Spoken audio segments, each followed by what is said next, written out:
In January of this year, salmonella-tainted peanut products sickened over 500 people and were linked to 8 deaths. There was a nationwide recall of over 125 products because peanut paste is found in everything from candy and cookies to pet food and energy snacks. Investigators tracked the salmonella outbreak to Peanut Corporation of America, a factory in Blakely, Georgia. It makes peanut butter for institutions like schools and nursing homes and peanut paste for other companies like Kellogg's. The recent outbreak has raised some alarming questions about food safety. Andrew Martin covers the food industry for the New York Times. I think we've all come to know that you got to cook a hamburger to 160 degrees, or else you might get E. coli. That chicken has to be cooked thoroughly, or you could get salmonella. That eggs, raw eggs are dangerous. But peanut butter, my God, we eat peanut butter all the time. When you're kids, my kids eat peanut butter every day. It's just not something that you sort of think of as a dangerous product. And there's a growing sense in Washington that there is something deeply wrong with the Food and Drug Administration's oversight of this food supply. I think that the FDA has not been able to catch some of these things as quickly as I expect them to catch. And so we're going to be doing a complete review of FDA operations. So where did the system break down? I mean, there's many places the system broke down. Starting with the company itself. Inspectors can't walk into plants and see salmonella, or they can't see E. coli. They're microscopic. But what they can see is the most basic hygiene problems.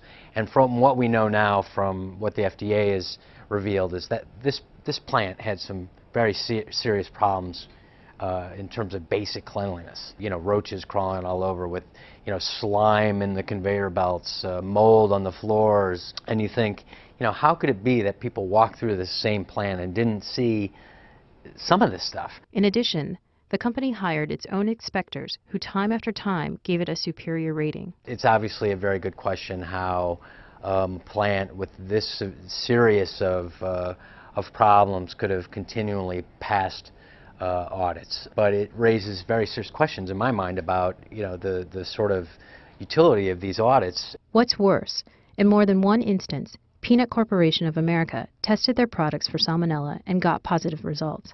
And when retests came up clean, the company still sent the products out. The federal government is conducting a criminal investigation of this company. I don't know if they broke the law, but the fact is, at least according to the FDA, they had positive salmonella tests and they sent the product out anyway. In this case, self-regulation didn't work. Where was the FDA? I mean, ultimately, you need to have a system of checks and balances. And, if the company's not doing it, if the auditors aren't doing it, if the government's not doing it, well, then this is what you get.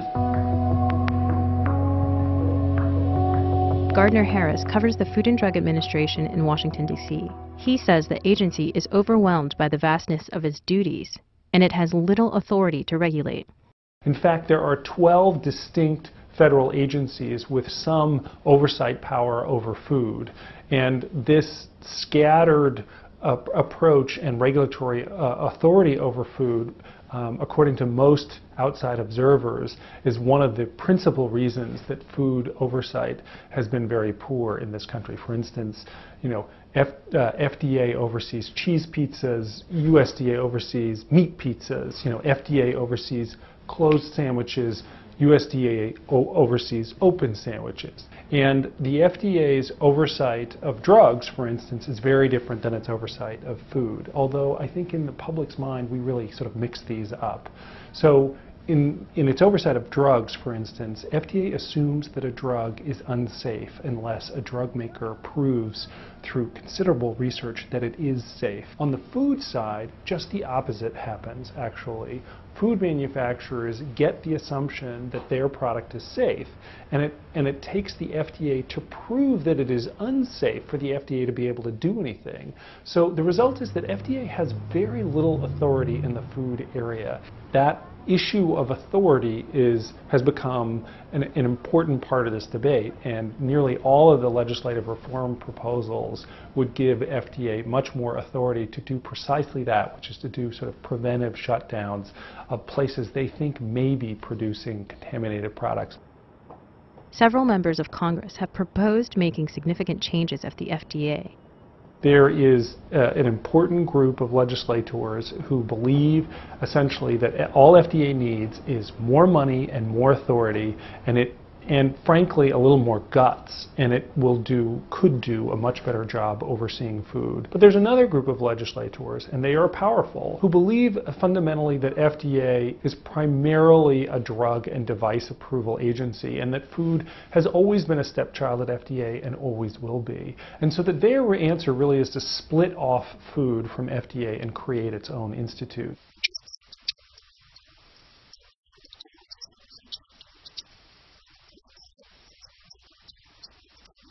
This scare involves a lot of children, and we have an administration now that I think is amenable to these regulatory changes in ways that the Bush administration wasn't. At bare minimum, we should be able to count on our government keeping our kids safe when they eat peanut butter. That's what Sasha eats for lunch, probably 3 times a week. And I don't want to have to worry about whether she's going to get sick as a consequence of having her lunch. But the withdrawal of Senator Tom Daschle's nomination for Health Secretary puts a damper on a quick resolution. Nothing major is going to happen at FDA until the Obama administration gets its leadership in place. I mean, I don't think anybody really thinks that any major legislation on FDA is going to pass before the summer.